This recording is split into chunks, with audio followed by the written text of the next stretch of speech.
ওম নমো ভগবতে বাসুদেবায়। হরে কৃষ্ণ, রাধে রাধে। নমস্কার সুধী দর্শক শ্রোতা।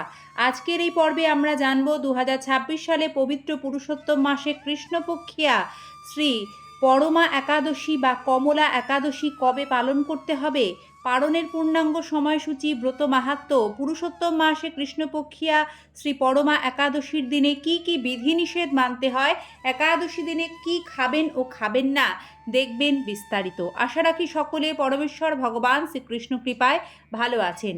পুরুষোত্তম মাস বা অধিক মাসে একাদশী ব্রত পালন অত্যন্ত পুণ্যময়।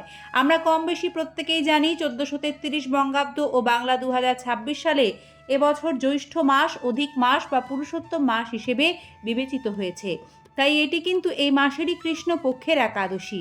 এই তিথিতে উপবাস ও শ্রী বিষ্ণুর আরাধনা করলে পূর্বজন্মের পাপ থেকে মুক্তি পাওয়া যায়। প্রতি 3 বছর পর পর এই অধিক মাস আসে, তাই এই মাসের একাদশীর মাহাত্ম্য সাধারণ একাদশীর চেয়ে বহু গুণ বেশি। 2026 সালে এই পরমা একাদশী ব্রত পালন করতে হবে ইংরাজির 11ই জুন, বাংলার 27শে জ্যৈষ্ঠ, বৃহস্পতিবার। শ্রবণ করুন শ্রী পরমা একাদশী বা কমলা একাদশীর ব্রত মাহাত্ম্য কথা। ওম নমো ভগবতে বাসুদেবায়। মহারাজ যুধিষ্ঠির বললেন, হে কৃষ্ণ, পুরুষোত্তম মাসে কৃষ্ণপক্ষের একাদশীর নাম কি বা এর বিধি বা কি, দয়া করে আমাকে বলুন। শ্রীকৃষ্ণ বললেন, হে যুধিষ্ঠির, সুখ ভোগ মুক্তি আনন্দ প্রদানকারী পবিত্র এবং পাপ বিনাশিনী এই একাদশীর নাম পরমা। পূর্বে বর্ণিত একাদশীর বিধি অনুসারেই এ ব্রত পালন করা কর্তব্য। এখন এই ব্রত বিষয়ে এক মনোহর কাহিনী তোমাকে বলবো। কাম্পিল্য নগরে মুনি ঋষিদের কাছে আমি তা শ্রবণ করেছিলাম। কাম্পিল্য নগরে সুমেধা নামে এক ব্রাহ্মণ বাস করতেন। তার স্ত্রীর নাম ছিল প্রিয়ম্বদা। তিনি অত্যন্ত পতিব্রতা ছিলেন, কিন্তু পূর্ব কর্মফলে এই ব্রাহ্মণ ধনহীন হয়ে পড়েন। ভিক্ষা চেয়েও তার কিছুই জুটত না, কিন্তু তার স্ত্রী নিজ পতির সেবা নিষ্ঠা সহকারে করতেন। গৃহে অতিথি সেবার জন্য প্রয়োজনে অনাহারে থাকতেন। স্বামীকে কখনো বলতেন না যে গৃহে অন্ন নেই।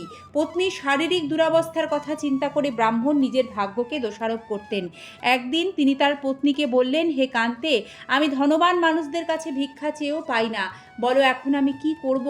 ধন সংগ্রহের জন্য আমি কোথাও অন্য যেতে চাই, তুমি আমাকে অনুমতি দাও। ব্রাহ্মণ পত্নী তখন তাকে বললেন, হে বিদ্বান, এ জগতে মানুষ তার পূর্ব সঞ্চিত ফল ভোগ করে। পূর্বজন্মের কোনো ফল না থাকলে স্বর্ণ পর্বতে গেলেও কিচ্ছু পাওয়া যাবে না।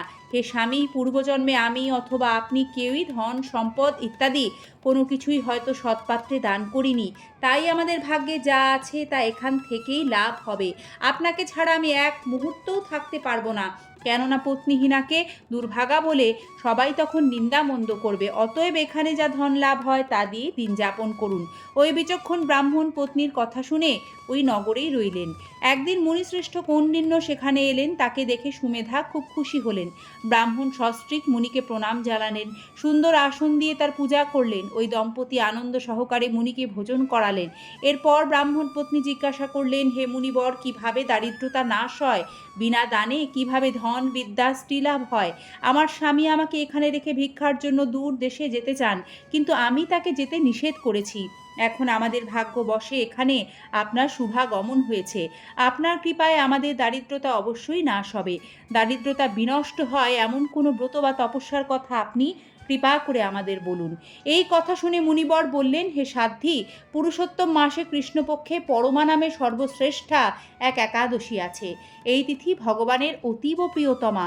এ ব্রত পালনে মানুষ অন্ন ধন সম্পদ আদি সবই লাভ করে থাকে। এই সুন্দর ব্রত ধনপতি কুবের প্রথম করেছিলেন। রাজা হরিশ্চন্দ্র এ ব্রত পালনে স্ত্রী পুত্র ও রাজ্য ফিরে পেয়েছিলেন। হে বিশালাক্ষী, এজন্য তোমরাও এ ব্রত পালন করো। হে পাণ্ডব, কৌন্ডিন্য মুনির উপদেশে পতি পত্নী উভয় একসঙ্গে বিধি মতো পুরুষোত্তম মাসের পরমা একাদশী ব্রত পালন করলেন। ব্রত সমাপনের পর রাজভবন থেকে এক রাজকুমার তাদের কাছে এলেন। ব্রহ্মার প্রেরণায় তিনি বহু ধন সম্পদ, নতুন গৃহ ও গাভী এই দম্পতিকে দান করলেন। এই দানের ফলে মৃত্যুর পর সেই রাজা বিষ্ণুলোক প্রাপ্ত হয়েছিলেন। এইভাবে পরমা ব্রতের প্রভাবে ব্রাহ্মণ দম্পতির সকল দুঃখের অবসান হলো। যে মানুষ এই একাদশী ব্রত পালন না করেন, তিনি 84 লক্ষ যোনিতে ভ্রমণ করেও কখনো সুখী হন না। বহু পুণ্য কর্মের ফলে দুর্লভ মানব জন্ম লাভ হয়। তাই মানব জীবনে এই একাদশী ব্রত পালন করা অবশ্য কর্তব্য। এ মাহাত্ম্য শুনে মহারাজ যুধিষ্ঠির তার আত্মীয় বর্গের সঙ্গে এই ব্রত পালন করেছিলেন।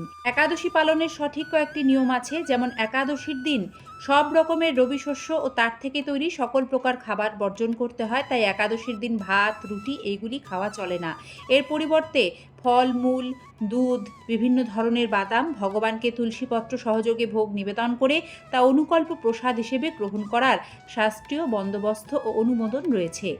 একাদশীর দিন পরনিন্দা, পরচর্চা, প্রসাধনী ব্যবহার করা, ক্ষৌরকর্ম করা, রক্তপাত এইগুলি নিষিদ্ধ। তাই এই বিষয়ে সতর্ক থাকতে হবে।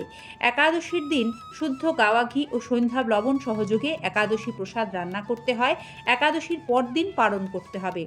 এই পরমা একাদশীর পালন এবছর করতে হবে বাংলার 28শে জ্যৈষ্ঠ, ইংরাজির 12ই জুন, শুক্রবার সকাল 9:23 মধ্যে। এই সময়কালে ভগবানকে পঞ্চরবি শস্য ভোগ নিবেদন করতে হবে। একাদশীর ফল ভগবানের শ্রীচরণে সমর্পণ করবেন।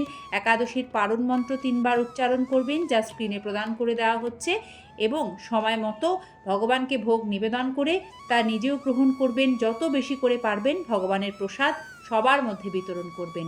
এতে হরি কৃপা লাভ হবে। জয় পুরুষোত্তম মাসে কৃষ্ণপক্ষিয়া পরমা একাদশী কি জয়। জয় শ্রীকৃষ্ণ, রাধে রাধে। শ্রীকৃষ্ণ কৃপায় সকলের মঙ্গল হোক। ভালো থাকবেন।